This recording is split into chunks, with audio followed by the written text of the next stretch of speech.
মিশিগানে 14 লাখ মানুষ নভেম্বর থেকে হারাতে পারেন তাদের নিয়মিত খাদ্য সহায়তা স্ন্যাপ বা ফুড স্ট্যাম্প সুবিধা। খাবারের জন্য নির্ভরশীল লাখ লাখ মিশিগানবাসীর কাছে এক কঠিন সময়, কিন্তু সংকটের মধ্যেও রাজ্য সরকার উদ্যোগ নিচ্ছে বিকল্প সহায়তার। ফেডারেল অর্থ বন্ধ হয়ে গেলে স্ন্যাপ সুবিধা বজায় রাখতে রাজ্যের ডেমোক্র্যাট সদস্যরা প্রস্তাব করেছেন $900 মিলিয়ন জরুরি ফান্ড গঠনের। এই অর্থ আসবে রাজ্যে স্থগিত বা কম ব্যবহার হওয়া প্রকল্প থেকে। আরও জানাচ্ছেন ফারজানা আফরোজ।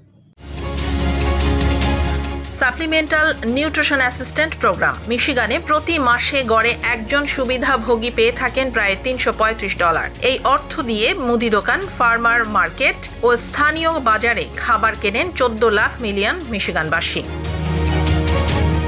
কিন্তু 1 নভেম্বর থেকে এই কার্ডে অর্থ যোগ হবে না, এমন সতর্ক বার্তা দিয়েছে USDA। এই পরিস্থিতি সামাল দিতে মিশিগান হাউস ডেমোক্র্যাটরা গতকাল মঙ্গলবার 5টি বিল পাশের প্রস্তাব দিয়েছেন। বিলগুলো অনুযায়ী রাজ্যের অব্যবহৃত প্রকল্প তহবিল থেকে $900 মিলিয়ন নিয়ে একটি জরুরি স্ন্যাপ ফান্ড গঠনের পরিকল্পনা করা হয়েছে।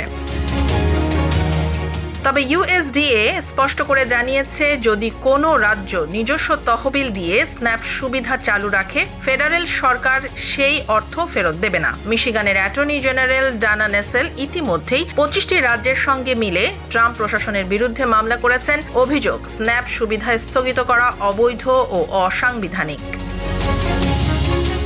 মিশিগান ফুড ব্যাংক কাউন্সিল ও স্থানীয় খাদ্য প্রোগ্রামের জন্য $25 মিলিয়ন বরাদ্দের প্রস্তাব দেওয়া হয়েছে। এছাড়া USDA কে অনুরোধ করা হচ্ছে তাদের $5 বিলিয়ন কন্টিনজেন্সি ফান্ড থেকে স্ন্যাপ চালু রাখতে।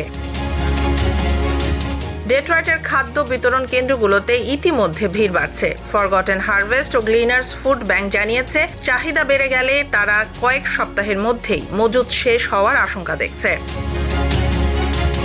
বেসরকারি সংস্থা ফেয়ার ফুড নেটওয়ার্ক ইতিমধ্যেই ডাবল আপ ফুড বাক্স প্রোগ্রামের সীমা তুলে দিয়েছে, যাতে স্ন্যাপ ব্যবহারকারীরা যত খুশি ফল ও সবজি কিনতে পারেন। এছাড়া নতুন বোনাস বাক্স ভাউচার চালু হয়েছে, যার মাধ্যমে $40 ফ্রোজেন খাবার পাওয়া যাবে স্ন্যাপ ছাড়াই। যতদিন না ফেডারেল বাজেট পাস হচ্ছে, ততদিন রাজ্য সরকারের এই উদ্যোগগুলোই হতে পারে মিশিগানবাসীর একমাত্র ভরসা।